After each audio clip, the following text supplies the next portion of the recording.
آرمانجا دجمنین کردان اوه گو کرد بی اراده بن و دبن دستلاتداریا وان دبن. آزادیا گلی کرد دسپیکا آزادیا همون تویانه. آزادی جی بکدا شهیدان به فدایبونا وان تیب دست خستن. شهید اون ینگو نهشتن گو دامارین هر چار پرچین کردستانی جهف قطب به. شهید ناسنامه یا گله و گل جی خودی لخویناوان یا پاقش و زلال درد کون و لسر شوپاوان دمشن.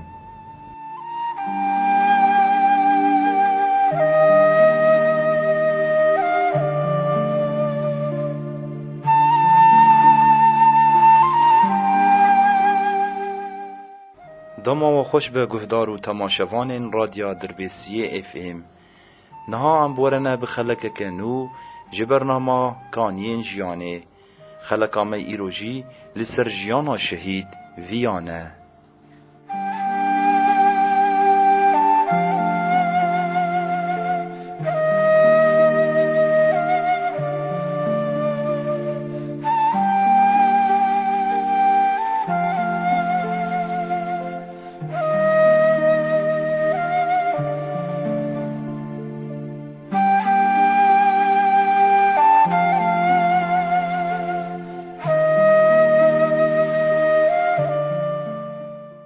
ناسنامه شهادتی و هایه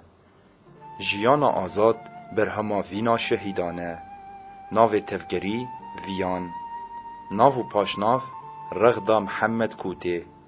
ناو دایگی ساکینه. ناو باو محمد نبی. جه او دیروکاش دایگ بونه صالحیه سال 1908 و نهان. دیروکا تولی بونه 1012. جه او دیروکا شهادتی سرکانیه 1013. شهید خود ین دلین پاک و زلالن. ینگو جانی خو فدا کرن جبونا گلی خو. جبونا آخ و رومتا خو. شهید هردم ده دلی گلی خو ده هست و رامان گلی خو ده ساغن تجاری نامرن.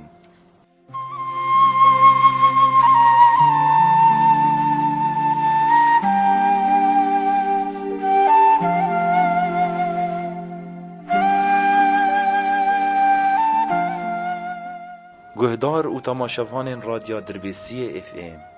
جبونا ام بهتر لسر جیانا شهید ویان ناس بکن مسر دانا مالباتا وی کر. اویج مر بحثا جیانا وی بکن دناوا مالباتی ده و دناوا تفگر آزادیا کردستانی ده.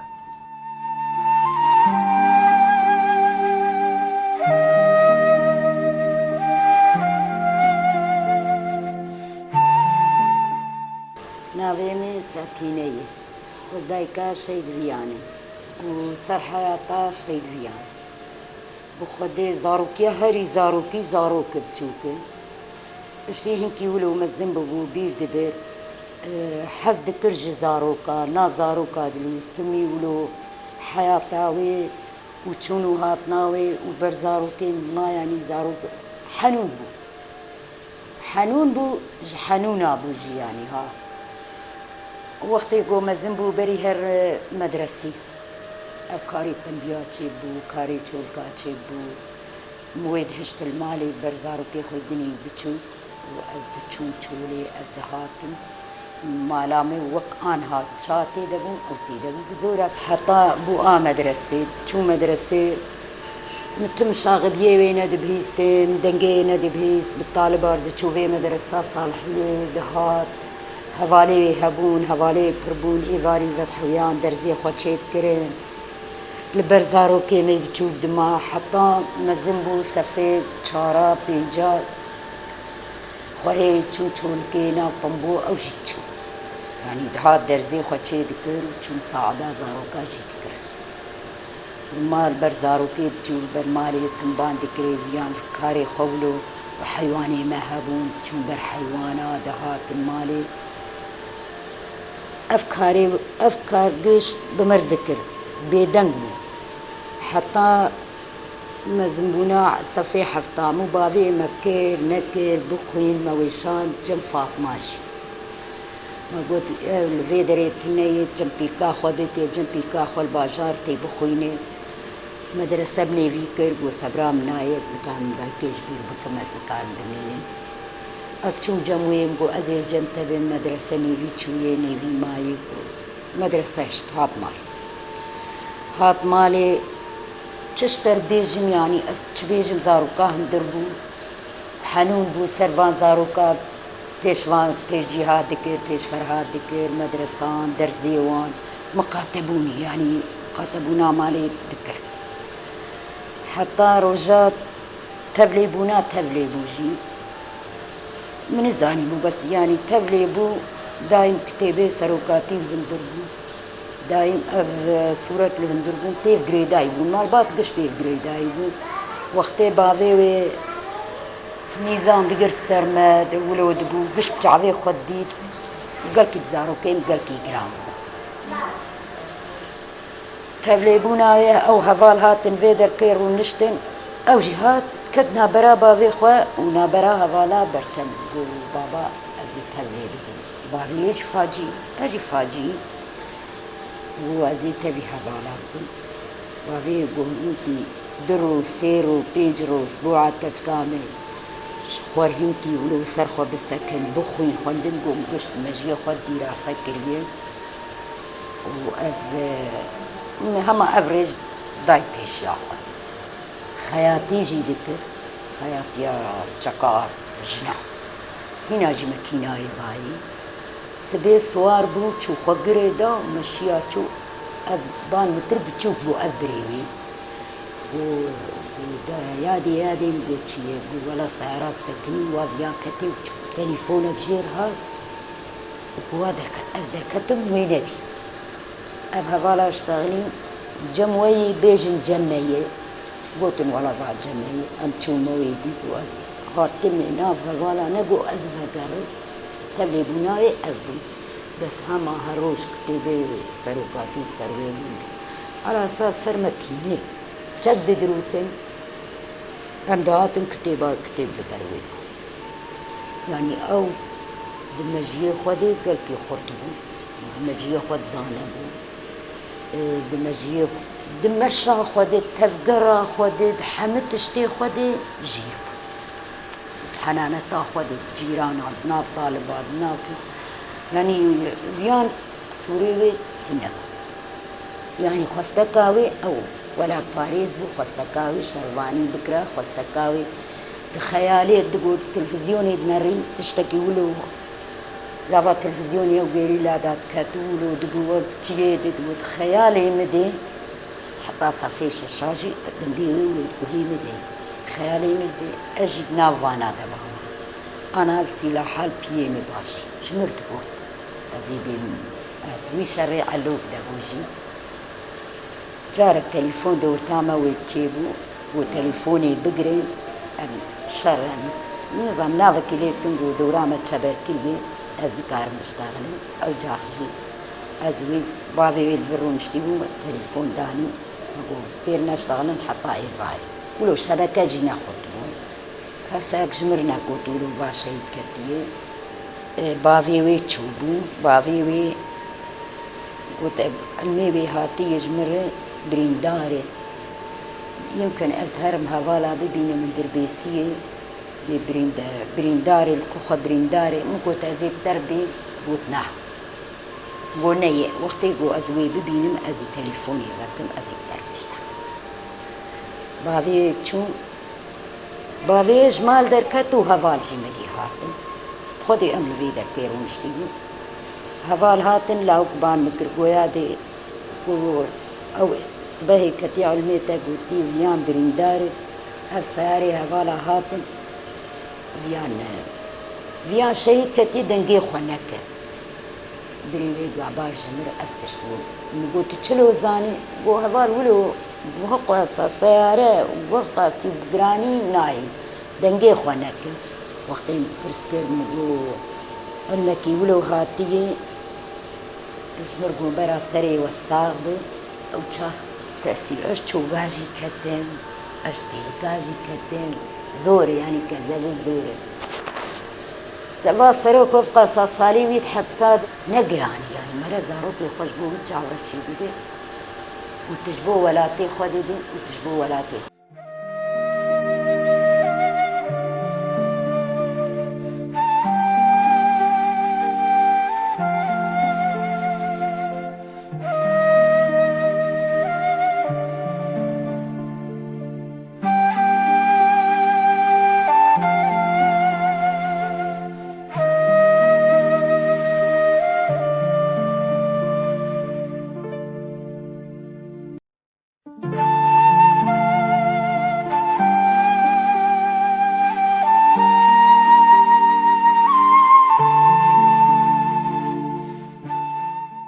ام سلاو و رێزێ مەجبوع هەموو ماڵباتەی شەهیدە وڵات پارێزە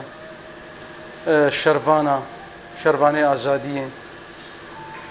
لە چای کوردستانê بێ لە ڕۆژاوای کوردستانê بێ لە هەموو دەرێک کەسێتە کۆشینێت کە ji بۆ ئازادیە سەرخەبوونا vî miletî em silav û rêzê xwe jê dişînin ez Mihemed Nebî Kûtêm bavê gabar bavê şehîda viyan di kesatiya şehîda viyan em bejna xwe li ber hemû şehîdê tevgera azadiyê tewînin wan bîrtînin birêzdarî birasî jî yanî gavan behsa şehîda dikin gerek em karibin watek rast bidin şehîda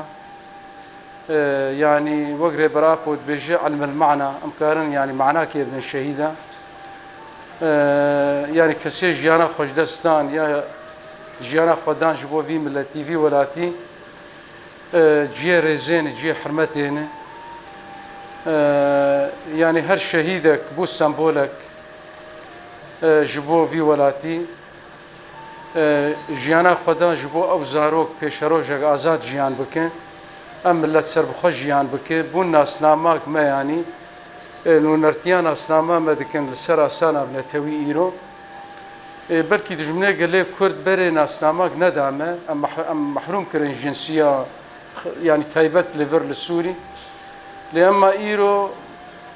li ser asana netewî diwelê şehîd bûnê nasnama me her kes me bi şehîdê me nas dike şehîdê ku jiyana xwe dan ji bo Kurda ji bo merovatiyê jî me hemberî terorê şer kir belkî îro me temambar dikin ku gelê Kurd yani terorist ew me bi terorê temambar dikin tehemînin lê emma milletê Kurd di ber hemû merovatiyê de xwîna xwe da parastina merovatiyê beşeriyetê ser asana netewî yani me pêşengtî ji bo vê yekê kir yani keça me jî şehîda viyan yek ji van şehîda bû şehîda viyan birasî yani di malek welat Parêz di çavê xwe vekir hat dinyê malek heta dawî yani me karê tevgera azadiyê kir me ciyê xwe tê digirt ji roja damezrandina Partiya Karkerê Kurdistan yani roja derba yani em nabêjin me yani em ê wilo bê ji bo bê naskirin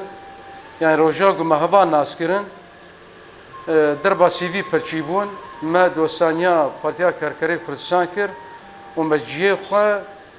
di karê ceb hat girt yani bê navber me kar kir di wextê zehmet de yani em ketin hebsa em malvekirî bû malbat giştî vê ez û cawê ser vî asasî yani ew jî li ser divê malê fêr bû û ser vê yani li ser vê fikrê vê ideolojiyê fêr bû perwerde bû yani bandorek me li ser wê hat çêkirin yani me got em ê wan fêr bikin li ser hezkirina welat birasî ser vê fêrbûn û me wan perwerde kir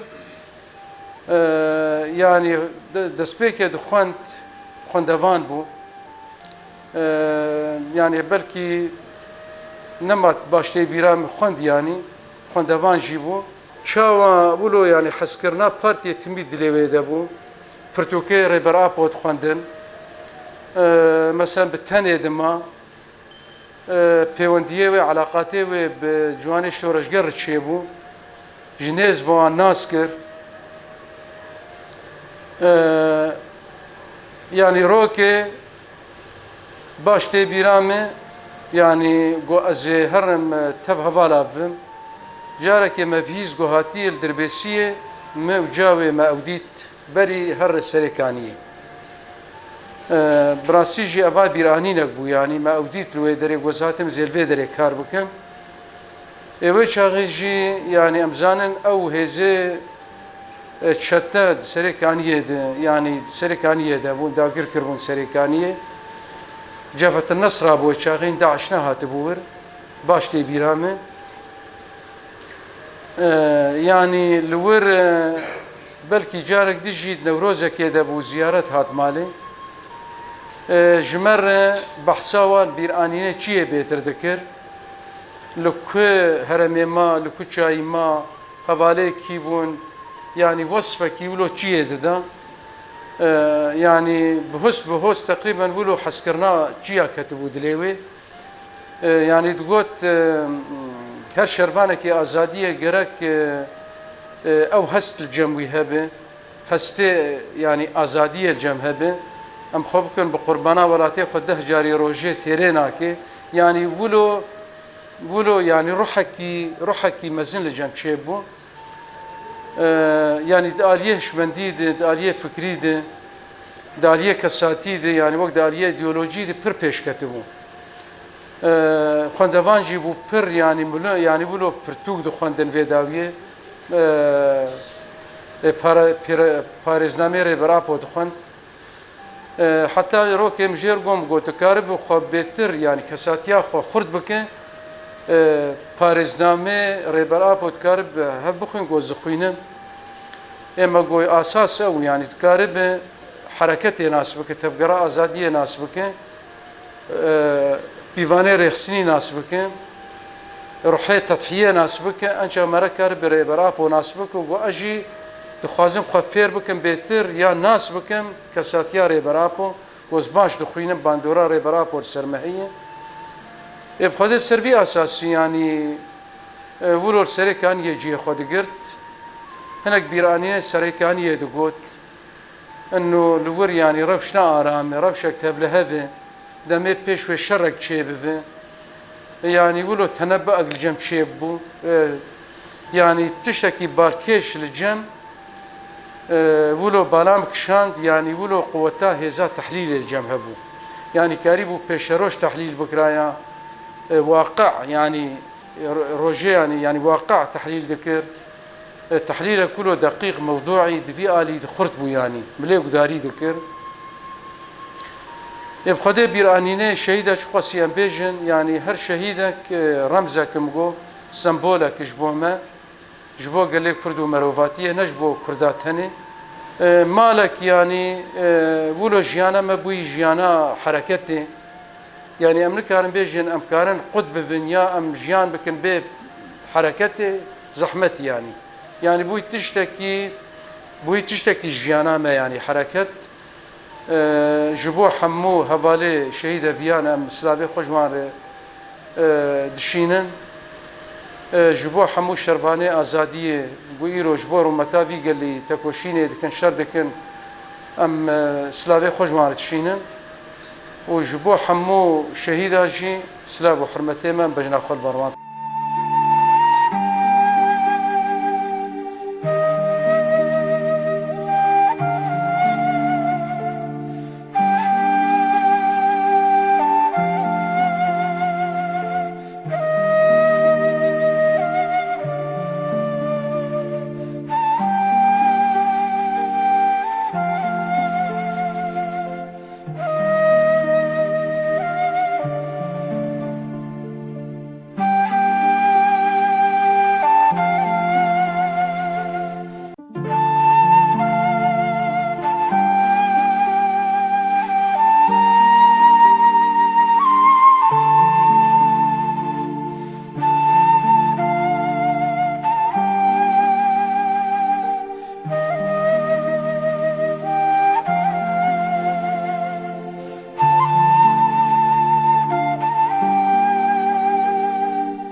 ناویم فرهاده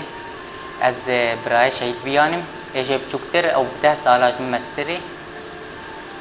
شهید ویان تقریبا قامنی مزن بو او بکرکیش مستر بو ولو دسته پر سر من هبو مثالك ام جكون شون حسك وده دورة ترزي فكر بو اجي شاگرد بو او دماج دوره دهات درسي مري مدا درس مسمعان يعني بر كاري خور ولو دكاج مرة فكر وشوية جيانا مي بچوكاني قالك تشتولو ناين بيرامجي يعني ويش اغز بچوك بوم اما ولو دستي والسر مهبو ولو شهيد بيان تشتي خاص ذكر يعني مثلا يعني بري ويش قد خططان وذكر تبليبونا ويجي اما ولو ما شركت سري كانيه ولو هيجان بو يرچيبو يعني هوال هاتن كتن روش اغوا لو هيجان بيرچيبو لو بجوش قرارات استندو يعني تبي باويم ساكني وقازي تبليب يعني سر قرارات وما يعني ارمانجاوي هدفا ويش تبليبونا وي يعني ولو شرفان بايا و يعني دعوة دوزا خود كري يعني سر قرارة كيبو دماغات زيارة جماليشي ولو مورالي بلند بون جه استراني بري حز ذكر جه استراني جواكيني نح ولو حز نذكر وك مثلا بيجن اغاني شبابية واني نح جه حز نذكر دنجي اي بري سمعي وكم بيجن محمد شيخ ووانو شرتي والسر خوندني قال لك يهبون وحياة اشتتي بقوين حياة كاجي ام سرفان شيرة تاني حياة كاجي شاگردم ني حياة جمتيشي ام نبي في وتاني دخن سري خو ام حمو خستك شهيدا بيكتينن شوية سريمة برش بروي بلنده وحياة داويج سريمة جبروي وجبر شهيدا حمي بلنده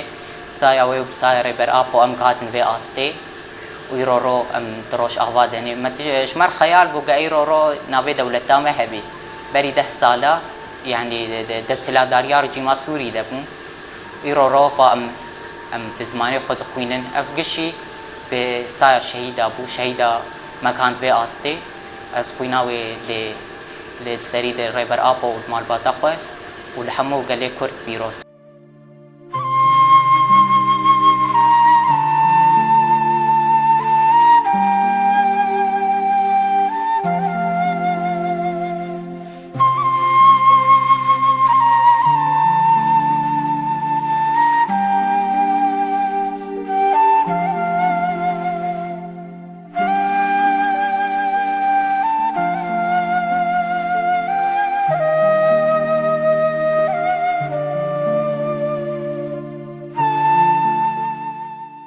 ام سپاسیا مالباتا شهید ویان دکن گوجمر بحثا جیانا وی کرن گهدار ما لوی دری ام دگهجن داویا خلقا خو جبرنامه کانین جیانه حتانی خلق کدن هن هر شاد و بختوار بن